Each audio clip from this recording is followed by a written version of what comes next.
Hey there, welcome to episode 101 of Inbound Agency Journey. This is Andrew Dembski. I'm so excited to have you here this week where I am chatting with Chris Hodgson from We Mean Lean. If you remember a few episodes ago here on Inbound Agency Journey, we had Jeremy Knight on from Equinet, and he talked about their transformation into an agile inbound agency. Well, Chris was the guy who helped them pull it off. And before Chris started working with Jeremy and Eric over at Equinet, he didn't know anything about inbound marketing agencies and how they operate. So it was a learning experience for him wrapping his mind around the business. But when he did that, he really got excited because he knew that Agile could help them change the way they work and deliver better results to their clients at the end of the day. So in this episode, we go behind the scenes on how that transformation happened. It is a really cool view on things, and I'm really thankful to Jeremy and Eric and Chris for opening up and sharing this with the Inbound Agency Journey community here. Before we hop into that interview, this episode is brought to you by Do Inbound. And to celebrate our 100th episode here on Inbound Agency Journey, we are in the middle of a massive agency training giveaway. We are giving away $10,000 worth of agency training courses. If you go to doinbound.com/100, just 100, you can enter for your chance to win one of 4 courses that we are giving away right there. All you need to do is rate and review the podcast here on whatever platform you choose to listen to the podcast on. Share that review there, fill out the form, and you will be entered. Multiple people can enter from any agency, so send over those entries there. We can't wait to hear from you, and we're super excited to give away this training and really help change the way that agencies are operating, help you get to where you want to go. Enough of that, guys. Let's get to the show and my conversation with Chris. Here we go.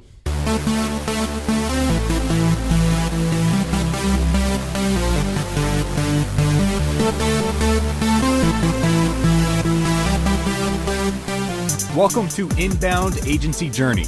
This is the show where inbound agency leaders share the strategies, shortcomings, and successes they've experienced in their journey toward building their dream agency.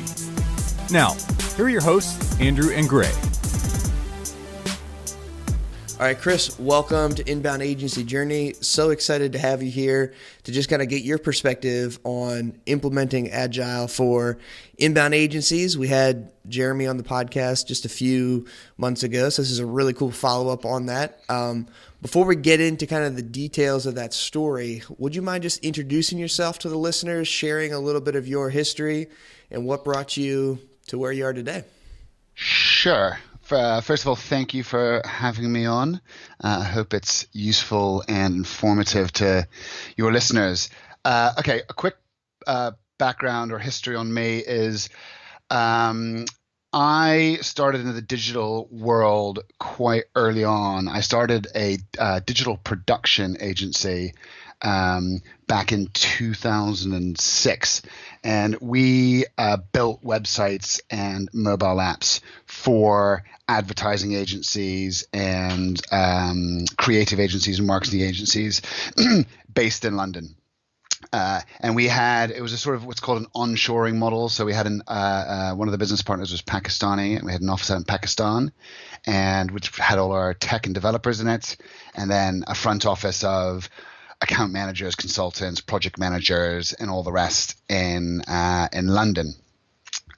I was the head of operations, and so as part of that business, I was responsible for implementing the Agile process, which I'll mention now because it's ultimately what we're talking about. And we ran that company. It was me and 3 founders for about 10 years. And in that time, we moved from delivering campaign-based projects to agencies through to adopting the Agile processes and principles across the entire company, to then building sort of products and user-engaging digital tools for direct to consumers. Awesome. So that finished around, it was actually a year and a half ago. We sort of restructured the company, and I left along with a few others, and have gone into the sort of digital consultancy side of things, where I'm now focused on helping businesses and agencies deliver digital products more effectively. It essentially works off the premise that a lot of people spend a lot of time working on things that aren't going to deliver them any value when they finish with it.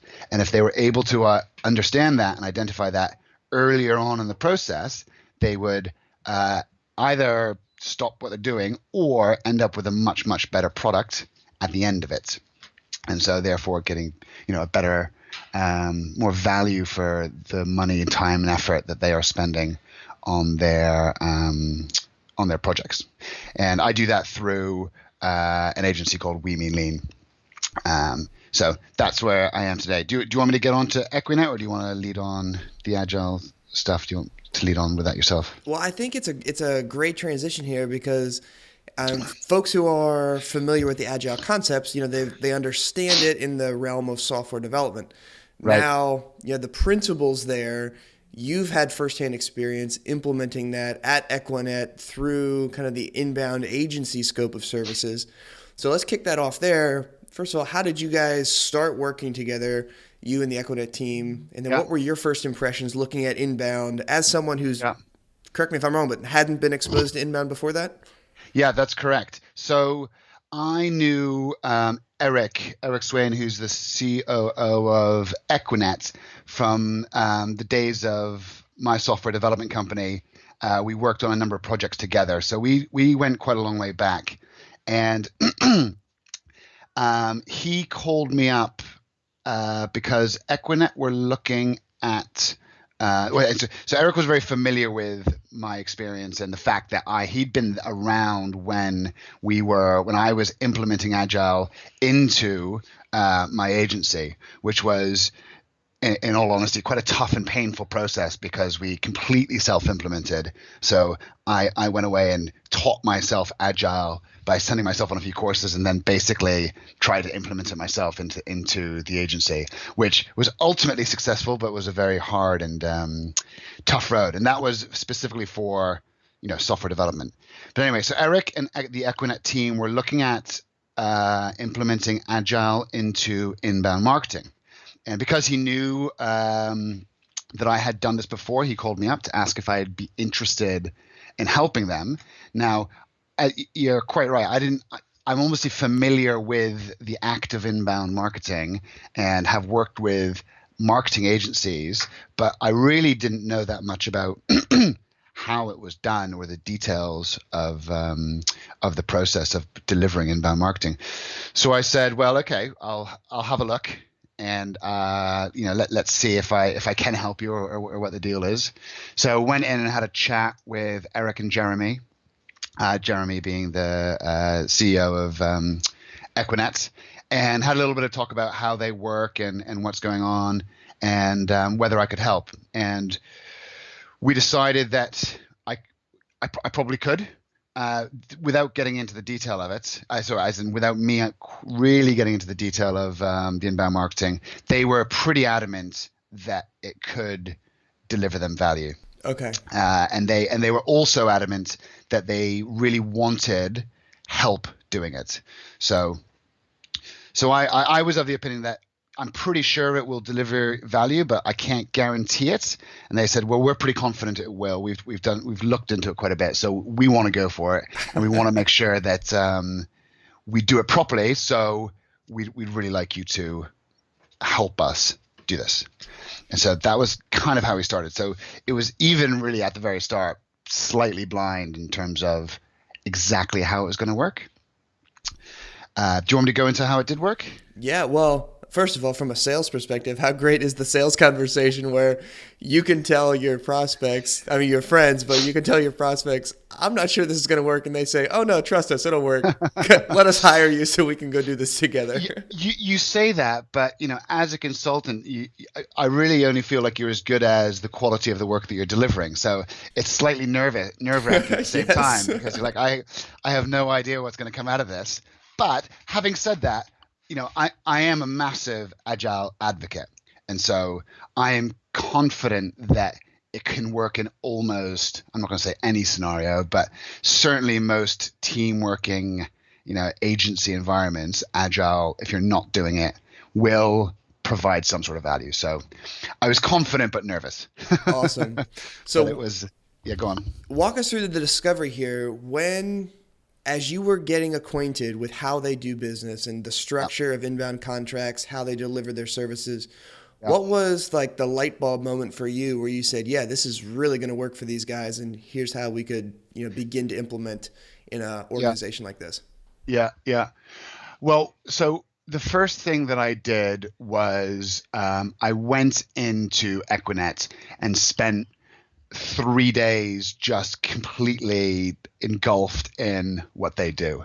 So I had to go from, zero knowledge to understanding all the different processes and how everybody in the team works, and what roles they have and jobs, and how they, and just as important, how they manage their calendars and the workloads and what they're doing. And it was kind of during that process, I don't know, at what point it was, but it was certainly during those 3 days that it was evident that it could help. And I think the primary things that jumped out at me that were clearly a huge value add in terms of how Agile could help the inbound marketing activities is that the team, as far as I could see, the team that's delivering Do Inbound, everyone has a particular role that they're doing. There's a few, cross-functional people, but we had they have a content writers, so copywriters who are writing a lot of the content. They have people who are making the videos. They have developers who are building the website. And all of this, digital assets. They have designers who are creating the visuals, and then they have people running the social campaigns as well as the re-engagement campaigns and all this sort of stuff. And the way that they were managing their workload was on a task-based basis. So they have a certain amount of work that they need to do in order to deliver the contracts that they were providing their clients. And the contracts they were providing their clients were also based on tasks. But what was clearly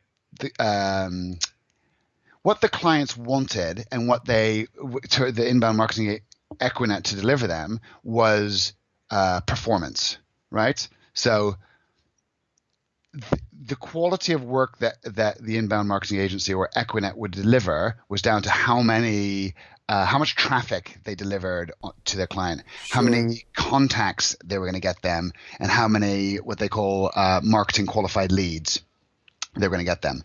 But everything that the team was doing was about activities, and there was a complete disconnect in terms of how the agency is judged from a client perspective and how they are working from a day-to-day perspective. Sure.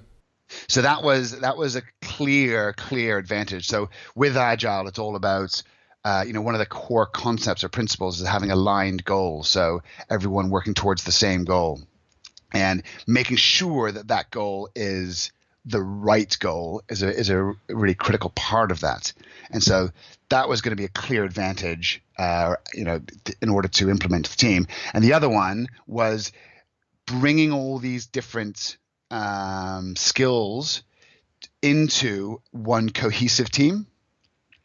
So everyone was delivering their own work, and of course they were communicating. It's not a massive company, and so they're all between 2 or 3 different rooms. So they're having social conversations and having chat, and they all get to know each other very well.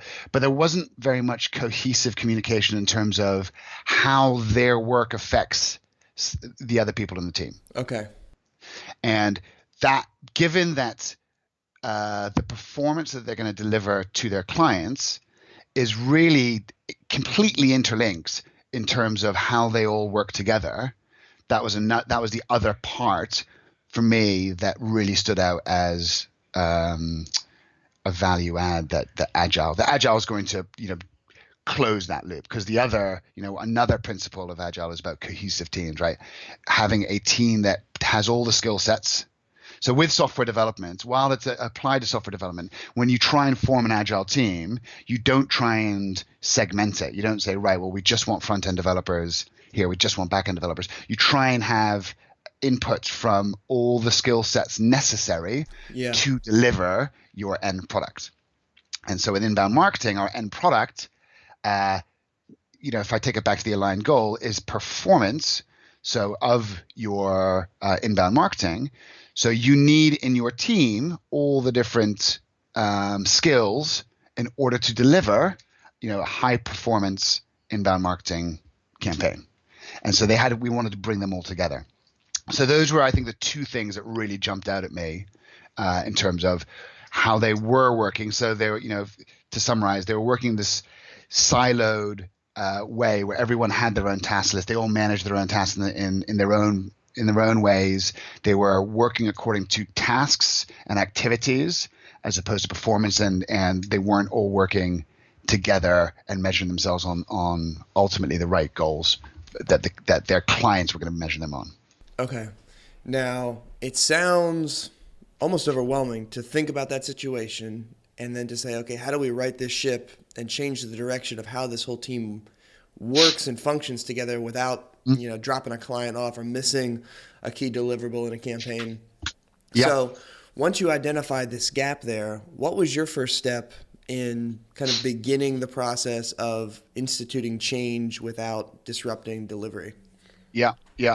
And that was probably my biggest concern as I was going into it, because an agile way of working is an all-encompassing. It's company-wide. You can't just do it in one part and not another. You have to do the whole thing, and so it can't be taken lightly. And also, when you get there in the end, it's far, far better than what it was before. It's very easy, and this is a mistake that I had personally made with my agency. We actually lost a few clients because of some, taking too big of a step too soon and dropping the ball with clients. So, which is a mistake you can make when it's your own agency, but not one you can make when it's someone else's. It's when your clients. So the way that we had structured I think I lost you there a second. Hang on. No problem. I can still hear you. You still there, Andrew? Yes, I'm still here. Sorry, you dropped out a second. The way that we had structured the program was we planned to do it over 3 months. So it was a 3-month sort of transformation, which was aggressive in hindsight. However, did give us plenty of time to get all the elements in there. And so what I did is I went away, having spent my 3 days immersed in Equinet, and I put together a sort of 12-week program where every week, so that I was due to go in there once a week for essentially a whole day. And I took all the different elements of Agile and I broke them down, and I created this sort of priority list of how I was going to introduce it into the company. And every week I would go in and introduce one concept, and with that concept there would be a few activities to be done, a few new activities for the company to take on board. And then the next week I would go in and we talk about how the last one went, and were there any problems, were there any challenges, before we then decided to move on, I decided to move on to introduce the next one. And with that, decide how that was going to affect, what activities that was going to affect and what it wasn't going to affect. Okay. And by doing this very carefully, so in a way, the program itself was agile because we were delivering it week by week. So the concept of sprints is one that Agile revolves around. For those that aren't aware, it's a time-boxed period. It's a cycle that you go around.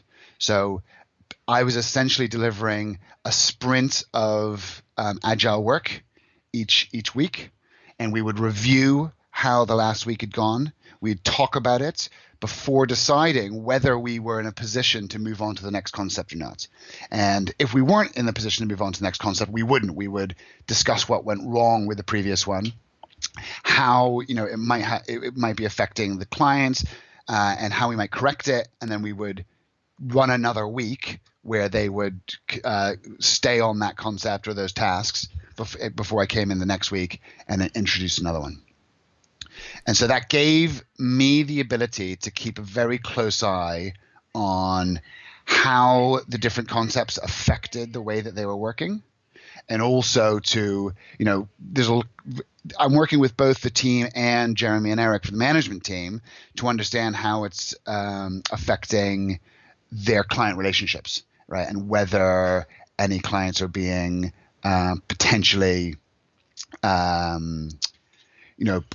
poorly treated or having some problems or left by the wayside in this way. And so we kept a very, very close eye on it to ensure that didn't happen. But essentially it was this sort of prioritized approach to not doing the whole thing at once, but just picking and choosing what concepts were going to be most easily absorbed by the team at each step, and only moving to the next concept when we felt like the team was comfortable with the one that they had been given before, the week before.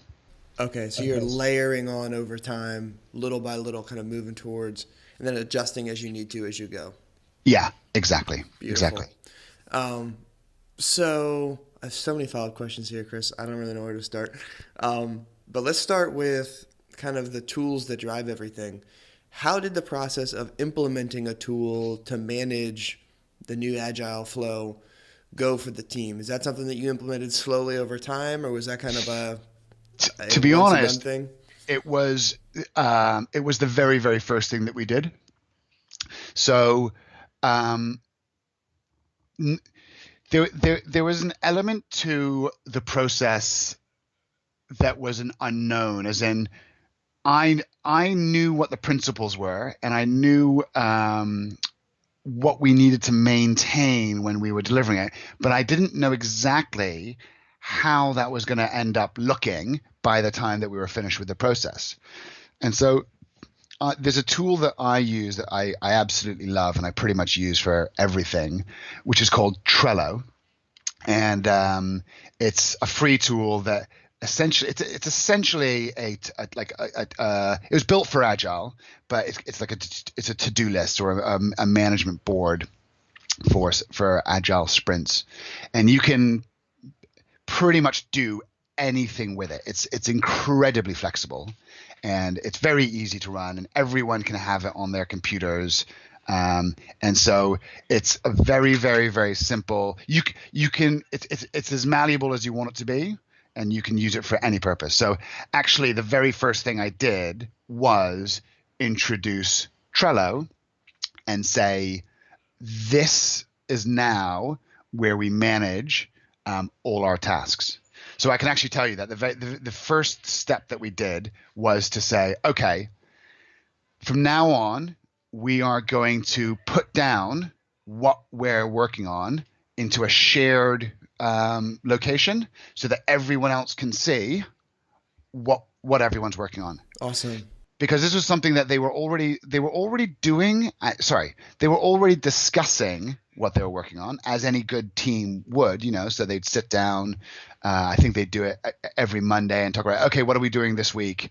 What's what copy are we? What content are we creating? What re-engagement campaigns are we doing? What web development are we doing? And the team would discuss it. But it was just in a discussion. It wasn't really logged or held anywhere. So I was like, right, I want to get this all down so we can actually see what it is, because things change during the week. And you also forget what people say, but it's still important. So I said, right, we've got to have everything down in one place so that we can all see it. And I then introduced Trello and said, right, this is a tool that I think we should use in order to manage that. Okay. And interestingly, they still use Trello, and to great effect. And it's now grown and evolved and developed into, much bigger than just the board. They use it for a lot of other parts of the business, all kind of feeding into the Agile process. Okay, awesome. So did you have them like set up a new board for every client and manage it that way? No. So the way that you want to run well, to be honest with you, I wasn't sure how that was going to end up being. However, I knew the ideal. And the ideal is that you have a board per team. Okay. As opposed to per client. Now, what I didn't know is if the reality of inbound marketing was going to allow that to happen. As it turned out, it did. And so they have one board for per team that they have. Now, Equinet's sort of small enough to have one quite large team. So they have one sprint board, and it has all their clients on it. Okay. Now, the reason why you do that is because the board a lot of the value of the board is planning and not overloading a team. So understanding how much your team can deliver in each sprint or in each week. And if you have a separate board for every single client, but all clients are delivered by the same team, it becomes incredibly confusing to know whether you are overloading your team or not, which is inevitably what happens. There's very few agencies that underload their teams. Amen. Put it that way, right? So and overloading your team has a lot of consequences to it. Not only does it, hit morale because your team's never delivering what they're being told they need to deliver, but two, it's incredibly difficult to then communicate to your clients about what you're going to be giving them, because you're always missing something because you're overloading your team. Or even worse, you are delivering poor work to get it out the door, and that then affects your performance, which obviously ultimately affects your relationship with your client as well. So the ability to know exactly, I say exactly, the ability to have a very good idea about what you are going to be able to deliver each week or do each week is very valuable. And so it's important to have all that in one place as opposed to in lots of different places. Gotcha. Okay, I love that perspective. I think that makes a lot of sense. From, I guess, taking a step back, the Agile model for inbound agencies, how do like documented processes or tasks that are recurring on a regular basis, how did those fit into a structure? Because I know that's a big part of what agencies do, or inbound agencies do. How did you guys work through that process? So what we did, again, before we started, I didn't know. I didn't know how it was going to pan out. But what we ended up creating was what we called a backbone of work. Okay. And so the backbone of work became the things that you had promised the clients. So I know that Equinet wants to move on to performance-based pricing and contracting so that they can work with clients according to the quality of the value that they're delivering them in terms of traffic, leads, contacts. But they're still working, for all the time that I've been working with them, we're still very much on client contracts that are based on activities still, which I imagine most inbound marketing agencies have to do that because that's probably what clients want, right? So what we did is we created a backbone of work, and the backbone would be what you had promised your client. And then that would be the recurring tasks. So let's say it's a blog post a week, a video a month or a quarter, an ebook a quarter or every 6 weeks, whatever it was, that would form the backbone of work. And then our sprints, which is our time box periods of work, at which point we would review, they get fed into the sprints as known quantities at when they are due to be done. Okay. And then we can play around with the other activities around them. So you have this sort of core, as I said, the backbone. Yeah. And then what you do is you feed in the other activities that you can do, that the team can do, in order to affect performance around that backbone of work, right? So with one blog post, there's still a lot of other work that needs to be done, but the backbone is that the client's expecting a blog post this week or 2 weeks or whatever it is. So that needs to be done. So that goes into the sprint. And then what else can we do around that? Can we do some keyword research? Can we do some, CRO analytics? Can we do, optimization? And those are the tasks that aren't necessarily visible to the client, but will absolutely enhance the work that you're doing. And we try and, discuss how we feed those in, what we can do, and that becomes your sort of flexible or, your agile element. Okay, gotcha. So it's almost like kind of Stephen Covey's big rocks, small rocks theory, where you've got your vessel that's the size of your jar would be the size of the contract, or how many hours you can put in each month for your contract. You put in your backbone pieces first, those are your big rocks, like these things need to be done. And then it's like, what are the smaller rocks that we can fit in around here with the remaining margin that we have to deliver value, like leveraging what we've already created and just giving more to the client, but doing it within that time box. That's exactly it. Beautiful. Because also the reality is that the backbone is you need to know where the backbone is, but that the beauty of the agile process is that, the reality of life is that you might not be able to deliver what the backbone says you are, and what you don't want is for that to then break your system or break your process. Gotcha. And so with this agile process, you can see where the backbone, what's happening to the backbone as it's happening, but it's not like, oh, we missed that, the whole thing's broken. It's okay, so it's a week late, but we can deal with that because the process allows for that flexibility. Okay. And it allows you to then communicate with that with the client as well in advance of it happening. So it's not so you can be much more proactive about how you're delivering to your client as opposed to reactive. Okay. How did you guys decide on a sprint length?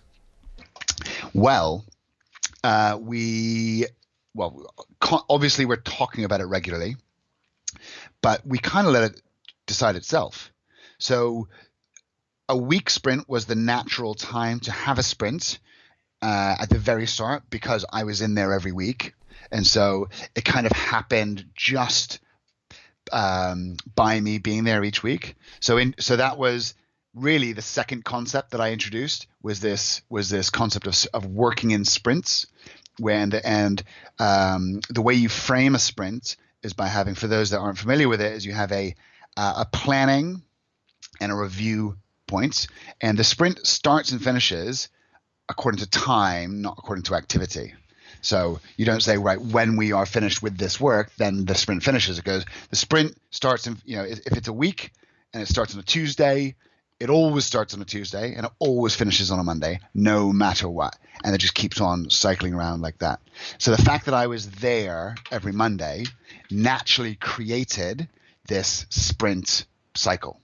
Gotcha. Okay. So we started with Monday to Monday sprints, just 1 week, and I was introducing this meeting that we have, which is the sprint review and planning. So you do it at the same time. You review how it went the week before, and you plan how it's going for the next week.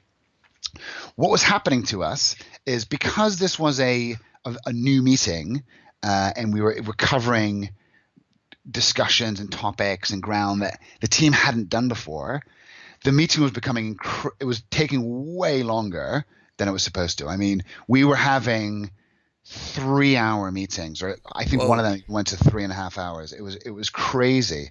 But one of the things that I was doing is I was making sure that we did the meeting properly. So that was like, one of the I was kind of being this, as the agile ambassador, I wouldn't let them have a shorter substandard meeting. I would force it through. So the pain was in these long meetings, but at least I knew that we were doing it properly. And Gotcha. we're having the correct meeting. Anyway, the side effect of it being a 3.5 hour meeting is that it takes up the entire team's time for 3.5 hours. And there was a real concern, especially from Jeremy and Eric from the management team, that we were losing quite a lot of our working week for these meetings. Yeah. So what we said was, okay, why don't we go to 2-week sprints, so that we have the number of sprint meetings we have for each sprint. Let's see if that affects our productivity. So that's what we did. So about 6 weeks in, we changed to 2-week sprints. And I would still come every week, but in the interim one, we wouldn't have sprint meetings. I'd do other things with the team, and so we ran that for a while. And then there came a point about actually 3 months later. So we've been running 2-week sprints for quite a while now, where Eric. So this is actually past. So I still see Equinet, but I only see them once a month. So this is past the time that I've been going every week. Okay. And I'm going in once a month now. And I was chatting we're running through things, and they were saying, do you know what? We think that we're going to go back to 1-week sprints. And that was because they were now so slick with their meetings that they brought them down to an hour maximum, sometimes 45 minutes. So they solved that problem, and the ability to talk about what they were working on more regularly gave them more control of what the team was working on, and more flexibility, and ultimately gave them more power over the work that they were doing. Okay. And so we went back to 1-week sprints, which is what we're currently on, which is now working really well. Gotcha. So it's putting in the work early, dredging through those longer meetings where there's more work to be done, and they're still learning the process, but doing that knowing that there's light at the end of the tunnel, so to speak, because you're internalizing the process and the agenda flow for how you move through things. So that would be my perspective. Wasn't necessarily theirs. I would say that that probably was one of the more difficult times of the process of the transformation, was my insistence upon these meetings. Okay. Because they couldn't, at that point, don't forget, they're learning something new, so they don't necessarily understand why we have to have these meetings in this way, why we have to sort of point stories at that time, can't we do it after, why do we have to do it as a team, all this kind of stuff. And I was insistent upon it, so there's a bit of back and forth, but obviously I had to be insistent upon maintaining this approach. So hence we went to the 2 weeks, and then once they became better and better and better at it, they then made the choice to go to the 1 week. So I was saying, in my head, I was like, this is great because they are definitely learning the fundamentals of Agile and the principles, and as we continue to do this, they'll become more and more familiar with it. From their side, it was, my God, these meetings are taking forever. Why are we doing this? And you're just sitting there saying, wax on, wax off. Basically, yeah, exactly. Love it.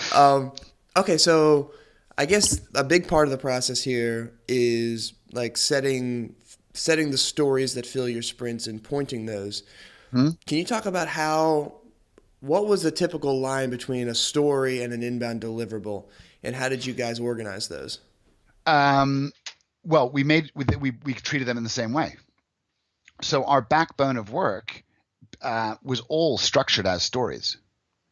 So if we have an ebook that is due for a client, that is that's not one story. That is made up of I can't remember how many stories make up a single ebook, but let's say 6 or 7, right? You have the research, you have writing the first draft. One of the things about Agile is you don't want stories that are too big in a single sprint. So for people that don't understand what a story is, it's essentially a task that the team needs to deliver.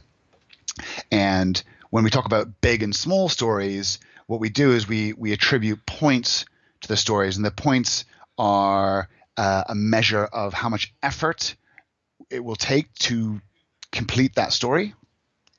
And if we have points to all our stories, we're then able to see we end up getting a team velocity, and the team velocity is how many points does this team deliver in each sprint. So it's quite simple when you think about it. There's a certain level of normal effort that a team can deliver in a week. How do you quantify that? And by applying points to stories, you're able to get a quantification of that. Now, this is not an exact science. You have to understand that these are estimates, but it's a hell of a lot better having those estimates than it is not having anything at all. Oh, definitely.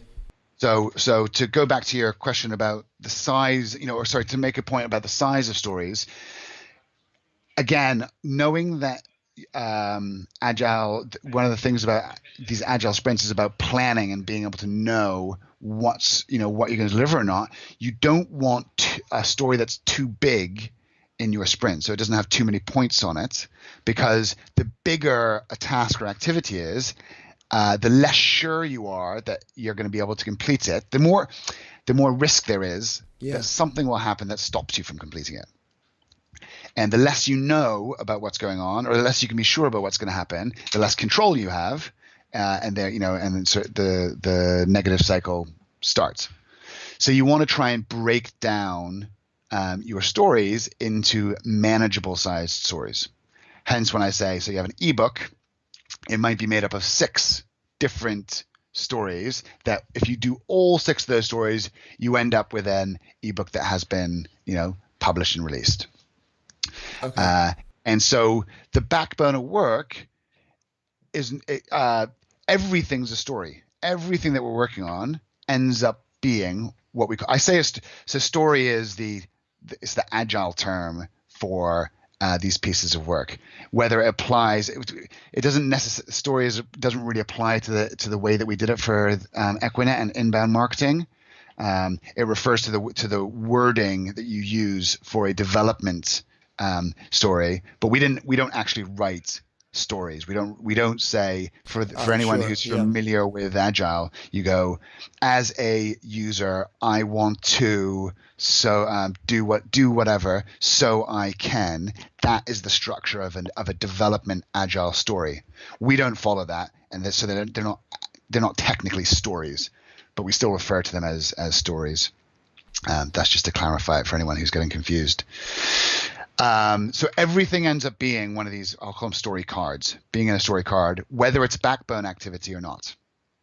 And the benefit of having backbone activity is that you can apply points to your backbone activities, and those can apply to every time that activity is being done, which is an advantage for inbound marketing versus the development world, where everything you're doing is essentially new. So you have to point every single story every time you create it and write it and put it into your workflow. Whereas in inbound marketing, you actually have a whole host of stories that are already pointed. So that helped us reduce the meeting times once we had that in place. I see. So it all still, so to answer your question, everything still remains a story. So you have your backbone activity, which are all managed as bite-sized stories, manageable stories that we can deliver in sprints. And then we have our we don't have a term for it, but let's call it our ad hoc stuff, or the other stuff that fits in around it, the small pebbles. And some of those will have points attributed to them as well, because they might not be backbone tasks, but they're certainly repeatable tasks. Okay. They're stuff that you do regularly as part of an inbound marketing strategy, but you just don't know when or where things. So you have all those tasks that are repeatable tasks, but aren't necessarily repeatable according to a schedule. And then finally, you have other tasks, which are the ones that are probably your ad hoc tasks, the ones that you are unique and haven't been done before, or are different depending on each client. And those are the only ones you end up pointing as you are going through the process. Okay, so a story with like the inbound marketing application, is it like one owner? Is it equated directly to a task, or could there be multiple tasks, different people completing different things inside of one story? So a story is owned by one person, but a story is not written for one person. So you don't create your stories according to people or individuals. You create it according to the ultimate task that you are delivering. Okay.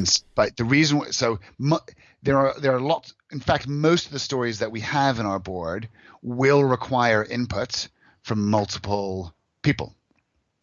The only ones that don't really, as far as I can think, are probably the web development ones. But even then, you probably have a bit of input from you have input from the designer. Pretty much every story requires multiple people to input into it. Now you have one person to own it, so that there's some level of accountability.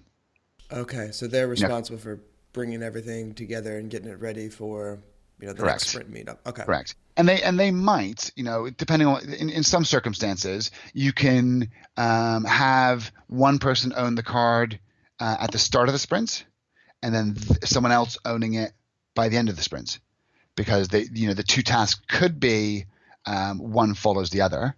So then the first person does the task that they need to do to get that card through, and then they assign it to the next person, who then takes it on, deliver it to finish it off. So you can have that sometimes as well. Okay, so it's like passing the baton, essentially. Well, in those circumstances, the whole reason why you only have one person on it is because, and this is actually learned by trial and error. When you have multiple people on it, it's harder to know who's supposed to be looking after that. So it's just a natural human reaction to go, oh well, if Bob and Anna are on it, both on at the same time, Anna's going, oh well, I think Bob's going to do the first thing there, and Bob's going, oh, I think Anna's going to do the first thing there, and no one ends up doing anything. But if it's discussed and go, right, Bob, you own this, and so he does his first task, or he goes, okay, what this means is I will schedule the meeting that both me and Anna have to have in order to solve this. That's my responsibility, but it's completely a joint effort card. Could be something like that. Awesome. Okay, so we've covered so much ground here, but wrapping up, if there's anyone who's listening here, an agency who wants to give Agile a try, after going through this process with Equinet, what would be some advice that you would share with them before they hop in? I would don't undertake it lightly. It's a massive thing to do, and it's all encompassing. So while you can try and you can implement it across small teams and to test it out, I would say it's a big task. So don't undertake it lightly. And with that in mind, invest in it. So that means either educate yourself, and I wouldn't educate yourself by reading books. I would educate yourself by going on courses. Get yourself, even if it's a development course, it's still better to be taught by a professional than it is to read about it and then test it, because the consequences of getting it slightly wrong will end up being losing clients. Now, either you can stomach that, most people can't. Having said all that, get someone who's done it before, and get someone to help you to step through. And what that gives you is it gives you a fast forward. So you will be able to take steps faster, knowing that you're protecting yourself from the downside. But the ultimate thing is don't undertake it lightly and invest in the process. Awesome. Well, Chris, thank you so much for all the insight, kind of the behind the scenes feel. I feel like, we just kind of walked with you through that process, and I know it was super helpful for me, and I'm sure it's helpful for folks listening. If anyone has any follow-up questions or they want to reach out and say hi, what's the best way that they can get in touch with you? Send me an email. My email is chris@wemeanlean.com. So happy to hear anyone who's got any questions. Cool. Well, thank you so much, Chris, for sharing all this insight. My pleasure. Talk to you later, man. Thanks, Andrew. Cheers.